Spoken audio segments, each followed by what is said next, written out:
नमस्कार दोस्तों, स्वागत है आपका अपने YouTube channel online Hindi classes पर। एक बार पुनः मैं उपस्थित हूँ। आज हम आपके लिए लाए हैं जनगणना 2011 से संबंधित महत्वपूर्ण तथ्यों को, जो आपकी परीक्षा के लिए बहुत ही महत्वपूर्ण होगा। यह सभी प्रतियोगी परीक्षाओं के लिए बहुत ही महत्वपूर्ण चैप्टर है और इससे संबंधित प्रश्न लगभग सभी परीक्षाओं में पूछे जाते हैं। तो आइए शुरू करते हैं। 2011 की जनगणना जो हुई थी यह 15वीं जनगणना है। कौन सी जनगणना है ये? 15वीं जनगणना है जो 2011 में हुई थी। जनगणना प्रत्येक 10 वर्ष पे आयोजित की जाती है। 2021 में होना था किंतु कोविड की वजह से अभी तक नहीं हो पाई है। भारत में पहली बार जनगणना 1872 में लॉर्ड मेयो के काल में हुई थी। भारत में पहली बार जनगणना कब हुई थी? 1872 में लॉर्ड मेयो के शासनकाल में हुई थी। लॉर्ड मेयो की एक कैदी द्वारा चाकू मारकर हत्या कर दी गई थी। भारत में नियमित रूप से जनगणना 1881 ईस्वी से और 1881 ईस्वी में लॉर्ड रिपन द्वारा शुरू की गई थी। भारत में नियमित रूप से जनगणना कब से शुरू की गई थी? 1881 ईस्वी में। किसके शासनकाल में? लॉर्ड रिपन के शासनकाल में शुरू की गई थी। और पहली बार जनगणना 1872 में लॉर्ड मेयो के शासनकाल में हुई थी। स्वतंत्र भारत की पहली जनगणना 1951 ईस्वी में हुई। स्वतंत्र भारत की पहली जनगणना कब हुई? 1951 ईस्वी में। अब इससे संबंधित जो महत्वपूर्ण प्रश्न पूछे जाते हैं वो पूछा जाता है कि जनसंख्या किस राज्य में सबसे अधिक है, किस राज्य में सबसे कम है, दशकीय वृद्धि सबसे अधिक कहाँ है, किस राज्य में, और सबसे कम किस राज्य में है, स्त्री पुरुष अनुपात किस राज्य में सबसे अधिक है, किस राज्य में सबसे कम है, जनसंख्या घनत्व सबसे अधिक कहाँ है, सबसे कम कहाँ है, साक्षरता दर सबसे अधिक कहाँ है और सबसे कम कहाँ है।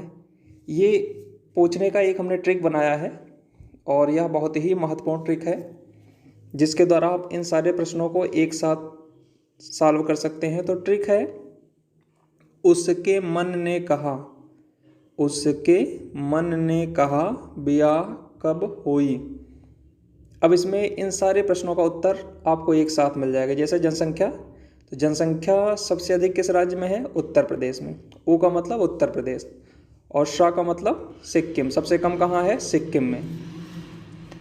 फिर उसके बाद दशकीय वृद्धि आता है। तो दशकीय वृद्धि सबसे अधिक कहाँ है? माँ का मतलब मेघालय और ना का मतलब नागालैंड। अर्थात दशकीय वृद्धि सबसे अधिक कहाँ है?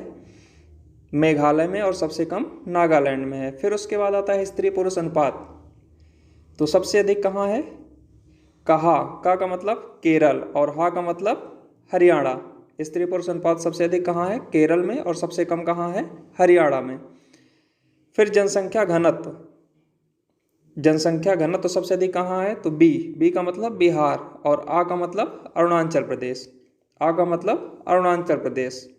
साक्षरता दर कब का मतलब का से केरल और बा का मतलब बिहार। अर्थात साक्षरता दर सबसे अधिक कहाँ है? केरल में और सबसे कम कहाँ है? बिहार में। तो इस तरीके से आप देख रहे हैं कि जनसंख्या, दशकीय वृद्धि, स्त्री पुरुष अनुपात, जनसंख्या घनत्व, साक्षरता दर, इसका एक ट्रिक के माध्यम से आपको याद हो गया। उसके एक बार आप इसको दिमाग में सेट कर लेंगे तो आपको पूरी तरह से ये याद हो जाएगा कि उसके मन ने कहा ब्याह कब हुई। उ से उत्तर प्रदेश, सा से सिक्किम, माँ से मेघालय, ना से नागालैंड, का से केरल, हा से हरियाणा, बी से बिहार, आ से अरुणाचल प्रदेश, का से केरल और बा से बिहार। तो इस तरीके से आप इस क्रम में पूरा याद आपको ये बहुत ही आसानी तरीके से हो जाएगा। अगला प्रश्न है, नागालैंड एक ऐसा राज्य है जहां जनसंख्या में कमी आई। 2011 की जनगणना में एक नागालैंड ही ऐसा राज्य है जहां की जनसंख्या पिछली जनगणना की अपेक्षा कम हुई है। भारत की जनगणना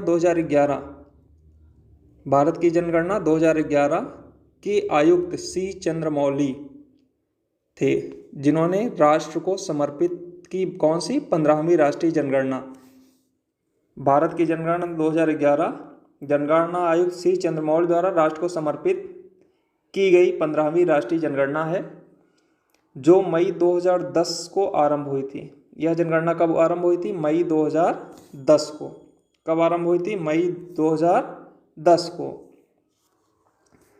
यह पहली बार है जब जनगणना में बायोमेट्रिक जानकारी एकत्रित की गई। यह पहली बार है जब जनगणना में बायोमेट्रिक जानकारी एकत्रित की गई। जनगणना को 2 चरणों में पूरा किया गया। कितने चरणों में पूरा किया गया? 2 चरणों में।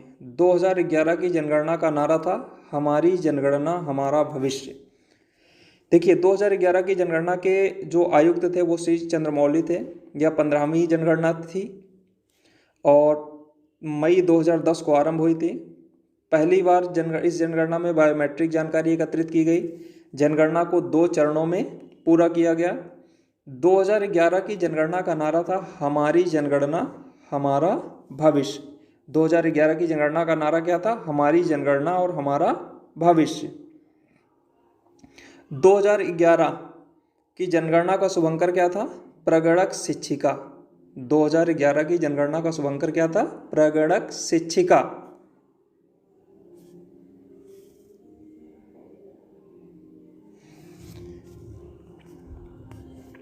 जनसंख्या की 10 की वृद्धि दर 21.54 से घटकर 17.64 हो गई। अर्थात 10 की वृद्धि इसमें 2011 की जनगणना में क्या हुई थी? घटी थी। कितना? 21.54 से घटकर 17.64 हो गई। जनसंख्या घनत्व 324 प्रति वर्ग किमी से बढ़कर 382 हो गया। 10 की वृद्धि घटी है किंतु जनसंख्या घनत्व बढ़ा है। कितना? 324 से बढ़कर 382 प्रति वर्ग किमी हो गया। लिंगानुपात 933 से बढ़कर 943 हुआ है। लिंगानुपात बढ़कर कितना हुआ? 933 से 943 43 हो गया है। शिशु लिंगानुपात जिसमें 0 से 6 वर्ष के बच्चों का जोड़ा जाता है, 0 से 6 बच्चों का लिंगानुपात जोड़ा जाता है, 927 से घटकर 914 हो गया है। यह कम हुआ है। शिशु लिंगानुपात 927 से घटकर 914 हो गया है। अगला प्रश्न है किस जनगणना में जनसंख्या वृद्धि दर नकारात्मक थी? 1921 की जनगणना में जनसंख्या वृद्धि क्या थी? नकारात्मक थी। किस जनगणना में जनसंख्या वृद्धि दर अधिकतम थी? 1971 की जनगणना में जनसंख्या वृद्धि दर अधिकतम थी। अर्थात नकारात्मक किस में थे? 1921 में। और जनसंख्या वृद्धि दर सर्वाधिक किस में थी? 1971 में। देश का सर्वाधिक जनसंख्या वाला जिला कौन सा है? ठाणे, महाराष्ट्र में। देश का, ये 2011 की जनगणना के आंकड़े हैं कि देश का सर्वाधिक जनगणना वाला जिला कौन सा है? ठाणे, महाराष्ट्र। देश का न्यूनतम जनसंख्या वाला जिला कौन सा है? दिबांग घाटी, अरुणाचल प्रदेश। यह अरुणाचल प्रदेश में है दिबांग घाटी जिला। देश का न्यूनतम जनसंख्या वाला जिला है। उत्तर प्रदेश की कुल आबादी भारत की कुल आबादी का 16.49% है। कभी कभी प्रश्न पूछ लिया जाता है कि उत्तर प्रदेश की आबादी भारत की कुल जनसंख्या का कितने प्रतिशत है? तो 16.49 49% है। शीर्ष जनसंख्या वाले विश्व के 10 बड़े देश। कभी कभी भारत का स्थान पूछ लिया जाता है या किसी देश का स्थान पूछ लिया जाता है जो परीक्षा की दृष्टि से बहुत ही महत्वपूर्ण है। तो क्रम से आप देख लें, चीन, Bharat, America, Indonesia, Brazil, Pakistan, रूस, बांग्लादेश, नाइजीरिया, जापान। ये शीर्ष जनसंख्या वाले विश्व के 10 बड़े देश हैं। जनसंख्या के आधार पर दुनिया का सबसे छोटा देश कौन सा है? Vatican city. वेटिकन सिटी जो देश है जनसंख्या के आधार पर दुनिया का सबसे छोटा देश है। जनसंख्या के आधार पर दुनिया का सबसे छोटा देश है। जनसंख्या घनत्व, जनसंख्या घनत्व इसके बारे में हमने ट्रिक से आपको बता दिया था कि सर्वाधिक जनसंख्या घनत्व वाला राज्य कौन सा? बिहार। 1106 प्रति वर्ग किलोमीटर पे हैं। 1106 व्यक्ति प्रति वर्ग किलोमीटर हैं। और सबसे कम जनसंख्या घनत्व वाला राज्य कौन सा है? अरुणाचल प्रदेश, जहाँ सिर्फ 17 हैं। जनसंख्या घनत्व कितना है? 17 व्यक्ति प्रति वर्ग किमी। सर्वाधिक जनसंख्या घनत्व वाला केंद्र शासित प्रदेश कौन सा है? दिल्ली। सर्वाधिक जनसंख्या घनत्व वाला केंद्र शासित प्रदेश दिल्ली। और सर्वाधिक जनसंख्या घनत्व वाला राज्य बिहार। सबसे कम जनसंख्या घनत्व वाला केंद्र शासित प्रदेश अंडमान निकोबार द्वीप। सबसे कम जनसंख्या घनत्व वाला राज्य कौन सा है? अंडमान निकोबार द्वीप। अगला है लिंगानुपात। सर्वाधिक लिंगानुपात वाला राज्य कौन सा है? केरल, 1084।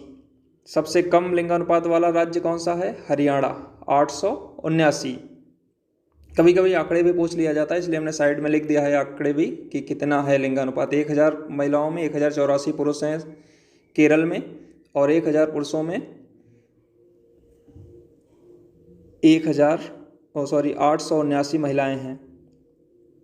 लिंगानुपात में आप देख लें पुनः, सर्वाधिक लिंगानुपात वाला राज्य केरल है जहां 1000 पुरुषों पर 1084 महिलाएं हैं, और हरियाणा है जहां 1000 पुरुषों पर 879 महिलाएं हैं। सर्वाधिक लिंगानुपात वाला केंद्र शासित प्रदेश पुडुचेरी, सर्वाधिक लिंगानुपात वाला केंद्र शासित प्रदेश पुडुचेरी। सबसे कम लिंगानुपात वाला केंद्र शासित प्रदेश दमन और दीव। साक्षरता दर, सर्वाधिक साक्षरता दर वाला राज्य केरल है जहां 94% साक्षरता है। सबसे कम साक्षरता वाला राज्य कौन सा है? बिहार, 61.8% साक्षरता है यहाँ पे। सर्वाधिक साक्षरता वाला केंद्र शासित प्रदेश कौन सा है? लक्षद्वीप। सबसे कम साक्षरता वाला केंद्र शासित प्रदेश दादर एवं नगर हवेली। पुरुष साक्षरता पूरे भारत में 80.9% है। पूरे भारत में पुरुष साक्षरता कितना है? 80.9% है। स्त्री साक्षरता कितना है? 64.6%। पुरुष स्त्री साक्षरता दर में अधिकतम अंतर वाला राज्य है राजस्थान, अर्थात दोनों की साक्षरता दर में काफ़ी अंतर है राजस्थान में। एवं न्यूनतम अंतर वाला राज्य है मेघालय। कुल नगरीय जनसंख्या 31.2% है। भारत की कुल नगरीय जनसंख्या कितनी है? 31.2% लोग नगरों में निवास करते हैं। सर्वाधिक नगरीय जनसंख्या प्रतिशत वाला राज्य कौन सा है? गोवा। सबसे अधिक नगरीय जनसंख्या प्रतिशत वाला राज्य कौन सा है? गोवा। न्यूनतम नगरीय जनसंख्या प्रतिशत वाला राज्य कौन सा है? हिमाचल प्रदेश।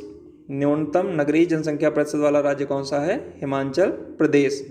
सर्वाधिक नगरीय जनसंख्या प्रतिशत वाला राज्य कौन सा है? दिल्ली, केंद्र शासित प्रदेश है ये, ध्यान रखिएगा। सर्वाधिक नगरीय जनसंख्या प्रतिशत वाला केंद्र शासित प्रदेश दिल्ली, और न्यूनतम नगरीय जनसंख्या प्रतिशत वाला केंद्र शासित प्रदेश दादर नगर हवेली।